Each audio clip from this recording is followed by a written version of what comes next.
Hi, I'm Christian with ApplianceVideo.com. Today we will be taking a look at the bearing on this Paykel AeroCare steam dryer.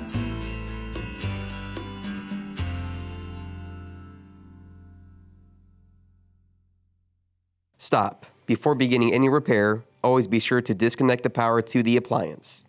It is also recommended to test the outlet for proper voltage. A faulty bearing, also known as the shaft and bracket assembly on this Fisher & Paykel dryer, will give you the following symptoms. The drum will not rotate and the drum is very loud. To begin the repair, we first must remove the console assembly.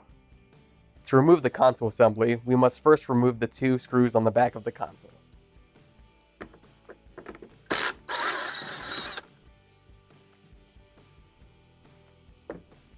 Click on the link below to view this repair video. ApplianceVideo.com guides you step by step, giving you the confidence to avoid recalls and callbacks, also saving time on repairs. Whether you're up against an uncommon repair or the latest appliance on the market, our videos have been created with you in mind. Our growing library of videos have been produced using our factory-certified technicians who have extensive infield experience over the past 30 years. ApplianceVideo.com provides high-quality repair videos that anyone can follow, regardless of their skill level. We are here to help. Click on the link below to view this repair video, and let us help you do it right the first time.